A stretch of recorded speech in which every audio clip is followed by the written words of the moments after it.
Assalamualaikum warahmatullahi wabarakatuh. Bismillahirrahmanirrahim. Walhamdulillah wassalatu wassalamu ala Rasulillah. Sahabat arah hidup yang dicintai Allah, kita kembali lagi di serial Jejak Rasul. Kali ini episode ke-75. Sudah kita ceritakan bahwa di tahun ke-10 Hijriah makin banyak saja orang masuk Islam. Banyak delegasi yang berdatangan ke Madinah, tapi tidak semua orang itu pindah agama karena motif spiritual. Ini tentu saja berbeda dengan masa-masa awal Islam, di mana orang-orang yang bergabung di awal itu, para as-sabiqun al-awwalun, orang-orang yang awal-awal menerima Islam, adalah orang yang begitu terbuka mata hatinya, melimpah hidayah ke dalam dadanya, dan demikian kuat imannya. Tapi seiring dengan bersatunya Islam dengan power, dengan kekuatan, dengan kuasa, baik itu kedikdayaan politik maupun militer, motif orang mulai berbeda-beda. Dan turunlah ayat Quran menggambarkan ini. Di surah Al-Hujurat, Allah mengatakan, qalatil a'rabu amanna. Orang-orang Arab Badui mengatakan, kami beriman.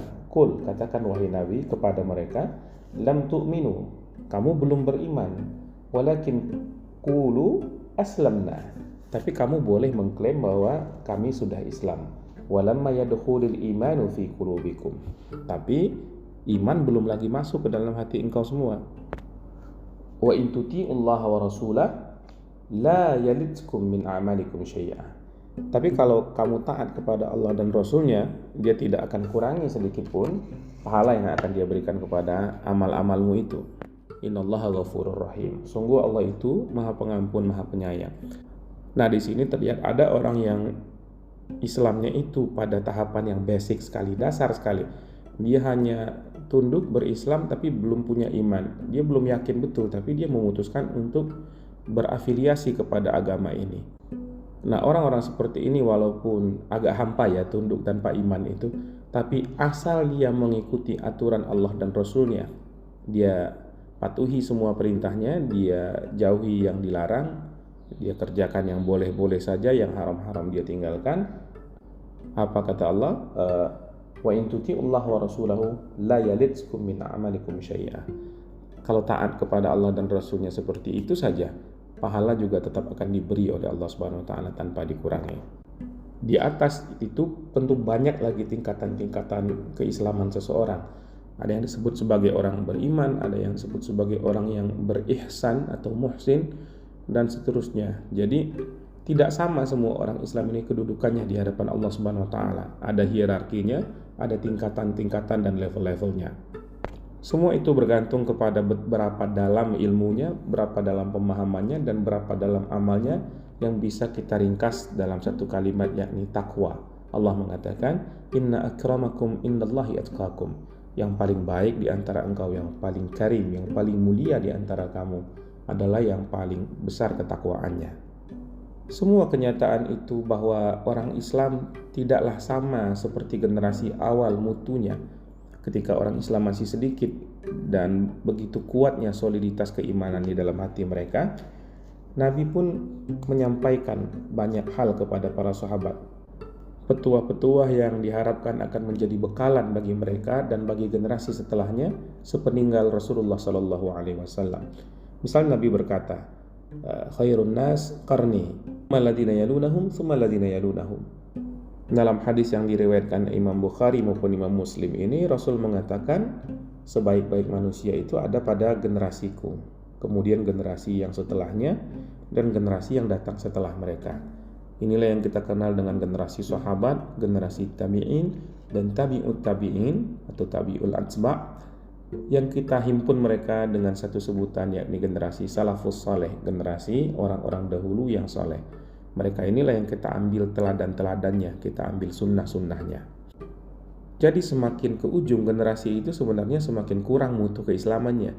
Yang paling tinggi tentu saja para sahabat. Para sahabat sendiri pun ada tingkatan-tingkatannya juga. Nabi menyebutkan, tentu kita sudah mafhum ini, 10 orang sahabat yang dijamin masuk surga. Beliau katakan ketika sahabat itu datang berkunjung kepadanya, kamu semua ini adalah orang-orang yang masuk ke dalam surganya Allah Ta'ala. Mereka itulah Abu Bakar, Umar ibn Khattab, Utsman bin Affan, Ali bin Abi Thalib, Abdurrahman bin Auf, Abu Ubaidah ibn Jarrah, Talhah bin Ubaidillah, sahabat sejatinya Talhah, Zubair bin Awam, Sa'ad bin Abi Waqqas, dan juga Sa'id bin Zaid radhiyallahu anhu majma'in. Pada kesempatan lain Nabi juga mengatakan kabar gembira kepada orang yang lain lagi. Misalnya ketika menunjuk 3 orang itu masuk surga, kata Rasulullah. Di situ ada Ali, kemudian ada Ammar bin Yasir, dan ada Salman Al-Farisi. Suatu ketika lain pula Nabi mengatakan, Bilal, apa yang engkau lakukan di dunia? Apa amalmu? Karena aku sudah mendengar sandalmu sudah melangkah di dalam surganya Allah Ta'ala. Begitu pula kepada yang perempuan, dikatakan Nabi kepada Fatimah, wahai Fatimah, engkaulah wanita yang paling baik di antara penduduk surga, bersama dengan Maryam binti Imran, ibunya Nabi Isa. Secara umum Nabi mengatakan bahwa sahabat-sahabatku itu laksana bintang ke bintang. Siapapun di antara mereka yang kalian ikuti, kalian akan dapatkan petunjuk yang benar. Nah, sahabat arah hidup yang disayangi Allah, pasca perang Tabuk, ketika kaum muslimin pulang itu, ada perbincangan di antara mereka bahwa masa-masa perang akan segera berakhir. Keyakinan ini diperkuat pula oleh fakta yang mereka saksikan dengan kepalanya sendiri, bahwa seperti yang sudah kita ceritakan, delegasi-delegasi dari berbagai daerah, berbagai tempat, berbagai wilayah, berbagai suku terus datang ke Madinah untuk menyatakan ketundukan atau kerjasamanya. Maka mereka mengatakan bahwa masa damai yang berkepanjangan akan segera tiba. Tapi ketika Nabi mendengar hal itu, Nabi mengatakan, perjuangan tidak akan selesai-selesai. Umatku tidak akan berhenti berjuang demi kebenaran sampai nanti datangnya Dajjal, kata Rasulullah. Nabi juga mengatakan bahwa tantangan tidak akan semudah itu ke depannya. Kalau kalian mengetahui apa yang aku ketahui, akan sedikitlah kalian tertawa dan banyak kalian menangis. Lalu Nabi pun juga menyampaikan bagaimana ketergelinciran yang akan dialami oleh orang-orang Islam sepeninggal beliau. Dalam hadis riwayat Imam Muslim misalnya, Nabi mengatakan, la tattabi'unna sunanal ladzina min qablikum shibran bi shibrin wa zira'an bi zira'in. Kamu akan mengikuti kesalahan-kesalahan yang telah dibuat oleh orang sebelum engkau. Shibran bi shibrin, sejengkal wa zira'an bi zira'in, sedepa demi sedepa. Hatta law dakhalu fi juhrid dhab lattaba'tumuhum. Sampai mereka masuk ke dalam lubang biawak pun kamu akan ikuti kesalahan mereka itu. Maka ada tendensi untuk mengikuti jalan-jalan kehancuran yang sudah ditempuh oleh orang dahulu. Padahal orang Islam setiap hari berdoa, ihdinas siratal mustaqim, tunjukilah kami ya Allah kepada jalanmu yang lurus. Siratal ladzina an'amta alaihim, jalan orang-orang yang telah engkau beri nikmat. Siapa itu? Ya, minan nabiyyin wasyuhada wassalihin. Jadi orang-orang yang benar itu adalah para anbiya, para siddiqin, orang-orang yang benar, para syuhada, dan para salihin. Dan dalam kasus kita sebagai umat akhir zaman ini, teladan kita ya Nabi dan para sahabatnya dan para salafus saleh. Tapi kenyataannya Nabi katakan nanti akan ada yang mengikuti sunanal ladzina min qablikum, cara-cara hidup orang-orang yang sebelum kamu. Lalu ada yang bertanya, Kulna, kami bertanya, ya Rasulullah, apakah ini Yahudi dan Nasrani? Rasulullah lalu menjawab dengan sebuah pertanyaan lagi, faman? Lalu siapa lagi memangnya? Lebih lanjut Nabi juga mengatakan kabar-kabar tentang kemerosotan yang terendah yang akan terjadi pada peradaban manusia, di mana Islam itu tidak lagi dipakai sebagai acuan. Rasul mengatakan, yang hadis ini diriwayatkan oleh Imam Muslim, bada al-Islamu ghariban wa sayaudu ghariban kama bada'a. Islam itu datang dianggap aneh dan dia akan kembali dipandang sebagai sesuatu yang ganjil seperti awal mula datangnya.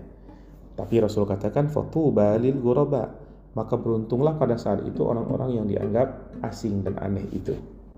Jadi sesuai dengan ramalan, atau tidak tepatlah dikatakan ramalan karena ini merupakan kepastian, kabar tentang masa depan yang dikatakan oleh Rasulullah SAW, bahwa akan ada gelombang Islamofobia yang besar sekali di bumi ini.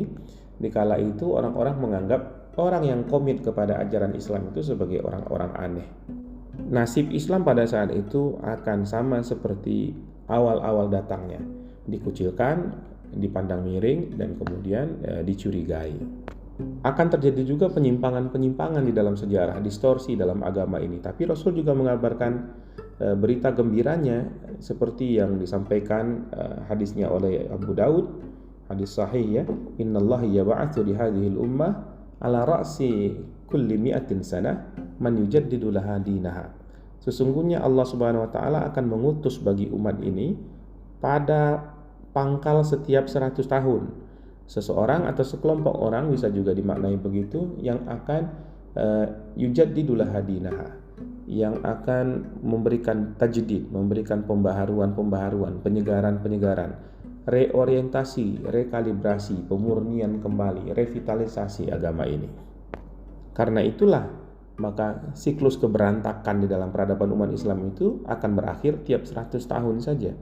Setelah itu akan di-refresh kembali oleh Allah Ta'ala lewat utusan-utusannya, yang tentu saja bukan nabi. Mereka adalah para ulama.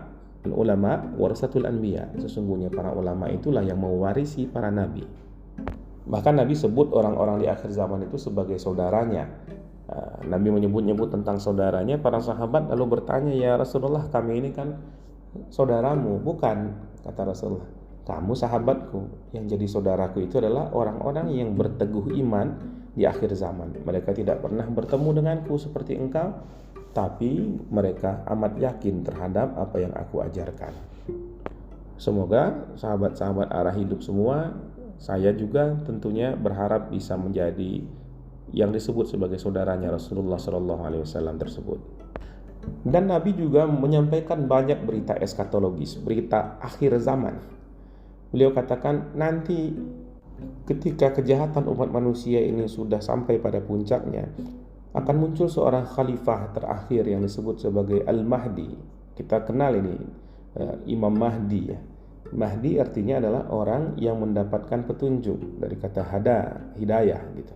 Orang yang mendapatkan petunjuk. Al-Mahdi itu adalah orang yang akan muncul dari keluargaku, kata Rasulullah. Bahkan Nabi sampai kabarkan tentang ciri fisiknya.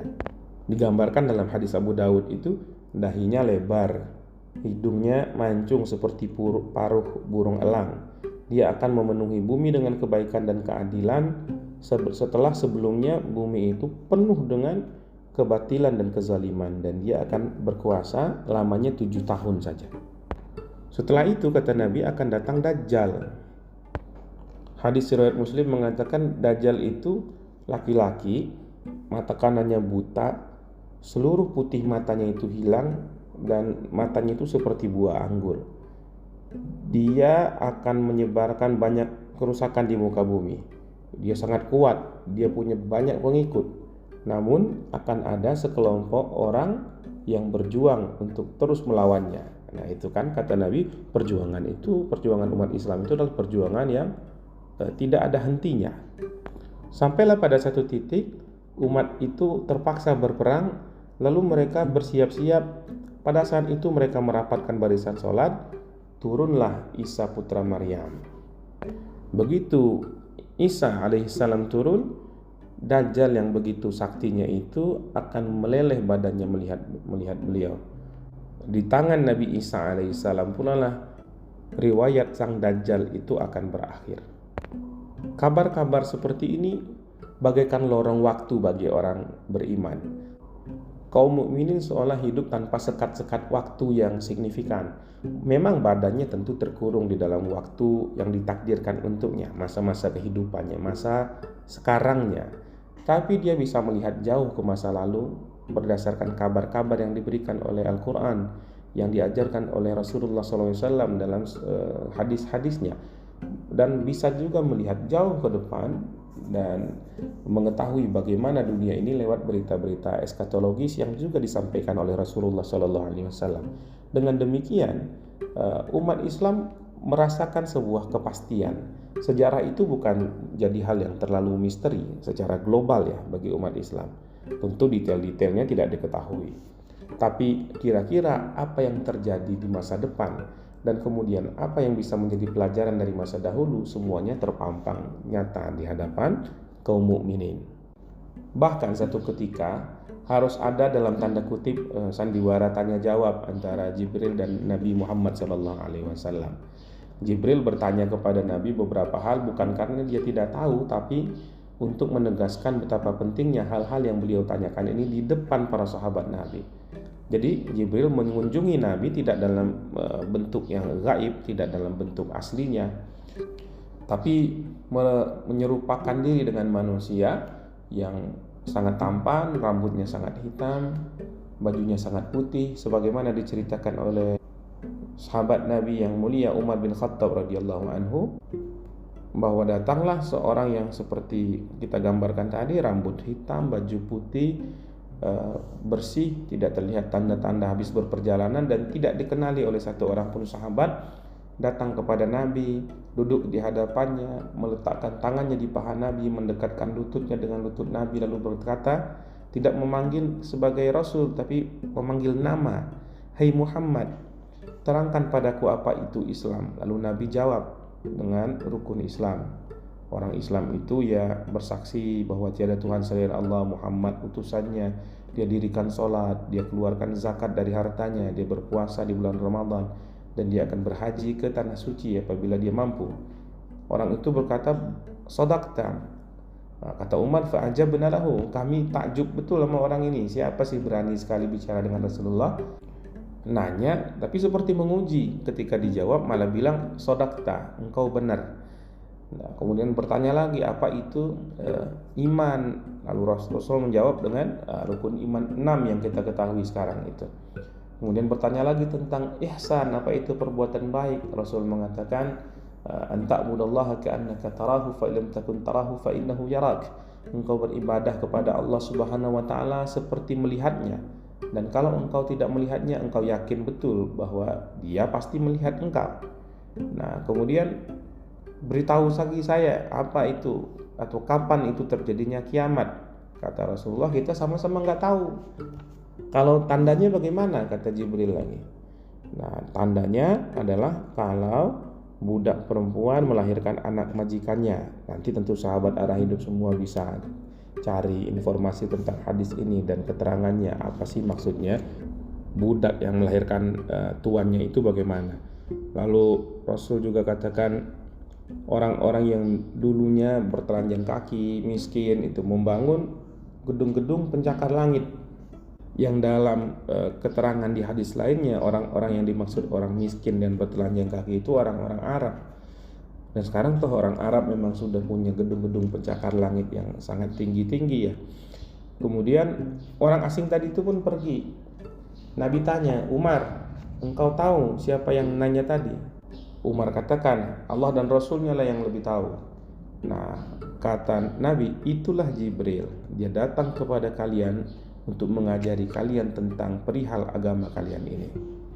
Sahabat arah hidup yang disayangi Allah, tahun ke-10 Hijriah, Nabi banyak sekali menetap di Madinah, memberikan pelajaran-pelajaran, memberikan pengajaran dan hikmah, serta detail-detail tentang masa depan ini kepada para sahabat. Bekal yang demikian banyak itu menjadi sebuah isyarat bahwa kebersamaan Nabi dengan umatnya tidak akan lama lagi.